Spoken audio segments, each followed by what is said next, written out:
All right, what is up? This is Trenton once again with Sally's Pit Report with volumes of the Vans Warped Tour. How you guys doing? What's good? Introduce yourselves and what y'all do real quick. I'm Mike Terry. I'm one of the vocalists. Name is Yogi. I scream. My name's Diego. I play guitar. All right, so how's the Warped Tour been treating volumes this go around? It's hot. Hot? Pretty hot. Pretty nice. I might say. A lot of fun. A lot of fun. Lots of fun. A lot of fun. How's the crowd been reacting to the new changes and stuff you guys went through and all that? Amazingly. Amazing. Extremely positive. Okay. We're really stoked. All right. Sweet. So who are some, I guess, unlikely friends you guys have made on this tour so far? Like bands that you guys probably wouldn't get to see or tour with outside of Warped Tour? Palais Royale and the Airs for sure. Okay. Yeah, they're real cool. Awesome. Who else? Story So Far. All right. And Knuckle Puck, which I normally don't really dig pop punk, but they're really fucking good, man. They're really good, yeah. State champs. Yeah. Word. We've already been friends with them, so they don't count. All right. Well, you guys have had a lot of stuff go down the last couple of weeks, and freshest one being like the whole thing. You guys were re-releasing all your material to where you guys get all the money. So, like, what went into that, and how did you guys come about like, getting the rights to be able to do that? We sued the fuck out of our old label, Oh wow. and it worked. Okay. And we got our masters back. We remastered it. We redid the art, and we put it out again. Okay. And now all the proceeds go to us. Sweet. Because we sold, I don't know, man. It was like a couple $100,000 We sold over like 40,000 records and never got paid for any of it. Damn. for a cent. Yeah. So it's cool to be able to go back and remaster the albums. But we got them remastered by Chris Athens, and they sound great. And then put them out. And it's something new for the fans, but it's also something that's going to help us out as a band for the first time. Okay. Wow. All the people bitching like, I like your old shit. Here it is. homies. And it sounds better. Yeah, and it sounds good. Yeah. And it sounds better, yeah. Exactly. Yeah. How's the fan reaction? Because you know they bought the records the first time, but then they're going back to rebuy it for you guys. I honestly am in awe. Like, I'm very grateful for the fan base that we have. We charted again. We double charted. Wow. So we had 2 records charting on the top 10 after they both hit number 1. They both were already number 1 when they originally came out. Oh wow. So now the fact that we re-released them and they're double charting, they're still on the charts. I think they're top 20 now. Okay. Is pretty surreal and grateful. So I just hope that all the Day One fans are happy. Yeah. With that move that we did. Yeah. I know we are, and then we're about to drop a new record with Mike Terry on the vocals. Yeah. Through Fearless Records, we just signed to them, and we're very stoked to be part of that team, and we're very happy to be received the way we have been. So. Okay. Yeah. I was gonna say, like, how was that transition for you joining the band and everything, getting into music, and then what are some, and for you two guys, like, what is I'm gonna let them stroke your ego a little bit. What has he brought to the volumes that wasn't there maybe beforehand or whatever? Oh, he could actually sing. And he performs much better. Like because he's been in bands, so he knows it's nothing new to him. It's so cool because there's parts in songs like Erase that have always been backing track, and as soon as Mike heard that, he's like, nah, turn that shit off. I'm singing it. Damn. You know?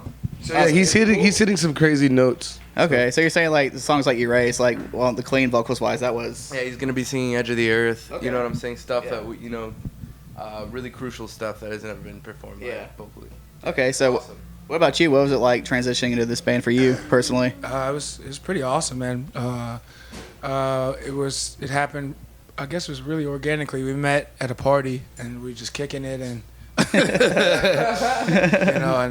it was really cool to be able to like come in, try out, and get like the same kind of treatment that everyone else got. I mean, sure, they knew that I played in bands before. Yeah.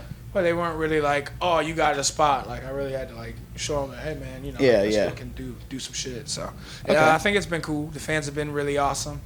It's been an overwhelmingly positive response. I mean, of course, you're gonna have people who are always gonna be a fan of Michael Barr. That's of course. I love the dude. I love him to death. But there's also, it's a new chapter of the band. The band's moving forward, so it's like, the new fans are on board, and I think it's been pretty tight. Awesome. So you guys put out the single Feels Good a couple weeks ago and stuff, and you guys, you've always had that, progressive, like, well, I don't want to call it gent or whatever, but you guys have that prog metalcore sound or whatever, but you guys have a little party hip-hop flavor, too, thrown in there and stuff. So what are you guys taking, what direction are you guys taking this new music and stuff? Well, to be honest, when we first started Volumes, like gent didn't exist, so we weren't going for that. We weren't like, oh, we're gonna start a gent band. Like that's not what happened. So people get that misconstrued all the time.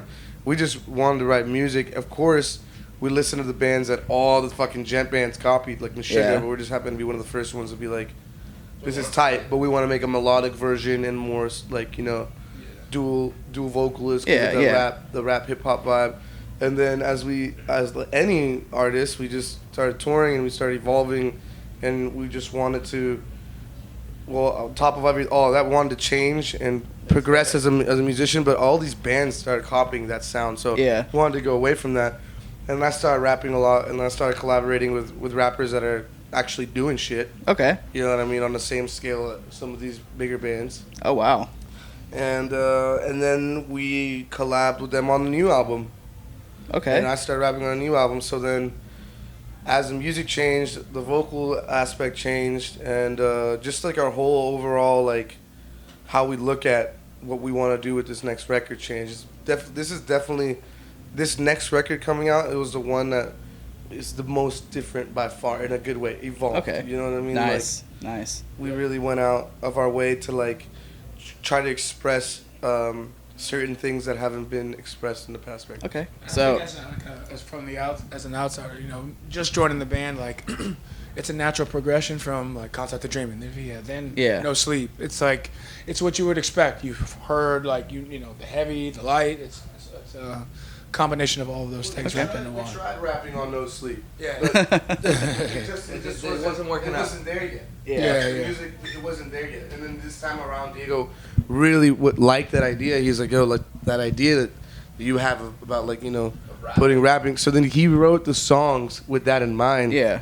So then it was just boom. I mean, that thing's going around now. Like, Issues has that flair into it, and a lot of these other bands. Yeah, but we got Puya though. Yeah. And no one's got Puya. And that motherfucker spits like Eminem. So. You know what I mean? Yeah, but it's common in this genre, like Issues, Icy Stars, bands like that, don't have like hip hop flares into their music now. So yeah, you gotta have, like, this is the level of bars that we're doing, like the level of rapping that we're put on Volumes is not novice shit. Not calling that they're novice. I'm not saying they're not taking anything away, but like, cause I'm rapping with motherfuckers that are really fucking good. Like Suicide Boys, Puya, Germ, Shakewell. Those dudes, like, if you check them out, they leveled up. They're leveled, you know, rappers. Yeah. So when I went in the studio to do Volumes, I was already rapping, and in my mind, I'm like, I can't put kindergarten bars on this shit. Oh yeah. This has to be like next level writing. You know what I mean? So I brought Shakewell in. Me and Shakewell wrote all the actual rap shit. Me and Shakewell wrote. Like, I brought in people. I'm not gonna be closed minded. I wanted this to be next level flow. Okay. Next level lyrics. Next level, like, bars. So. No one, I'm going to go out there and say it, no one in this scene has got someone like Puya on their side. And we didn't have our management hit him up. We didn't pay him. That's my really good friend. Yeah. And we just collabed on such a natural level. Like, it's just, we were in the studio and did it. And it worked. Sweet. So when can we expect this record to come out? Record to drop and all that? October-ish? This fall. Okay. Sometime this fall. We're going to finish it up as soon as we get back. We're actually working on it on tour. So it's cool. Sweet. We're always working. All right, sweet. So I got a fun question for you guys to joke around about for a little while. And so you guys talk about collaborating and stuff. Where if you guys could hang out with, date, marry, or do whatever you want to with Taylor Swift, and she wrote a song about you, what would that song be called, and what would that be about? I'm the biggest boss in the world. And it also, the second part would be like, hop in my jet, Yogi. And that's what that song will be called. I don't know, man. I think she'd be... That's a hard question, man. That's a hard... I answered it in 2 seconds. Go ahead, dog. Yeah, you have it. I guess I would like her to write a song about some sensitive shit. How in love she is with me. Okay, yeah. And I love what Gus said too. I don't know. She'd just be like, "Damn, that's MT." Roll Up With Me and Smoke. Okay. That's the name of another song. I'll turn into a weed. Yeah, roll up with me and smoke. Alright. You know what I mean? Like, that's. I can keep going. Like, you want to keep going? I can get real explicit here. You know what I mean? Like, all right, give me the most explicit you got, and then we can end it on that one. I can't do that one. I can't do that one. I'll get phone calls left and right, dog. Yeah, he's trying to get us messed up here, dude. All right. Well, on that note, anyone that really knows me, you already know what I'm thinking. That's all I'm gonna say. Well, actually, Matty Montgomery from Florida Today asked him that question. He actually said, "The blacker the berry, the sweeter the juice." Hey, so, hell yeah! I was gonna go that route, but I didn't want to be too much. So, hey, Matty got the right idea. He got the right idea. He got the right so we have some pretty good ones. But anything you guys want to say real quick before we close it out? You should have won the fucking Euro Cup. our editor is actually a big fan, so I mean he might actually like that comment. So, but I think he's a Chelsea fan. So, but check us out. That's the Warped Tour. Feels Good is out on Spotify. The new records, the old catalog is up on iTunes. Check us out and look forward for the new record. Tours all year. We'll be in Europe in September, October, and then we do the United States in November, December. So come check us out. Sweet. This is Trent with Volumes. That's Warped Tour 2016. Yeah. Yes, it feels good.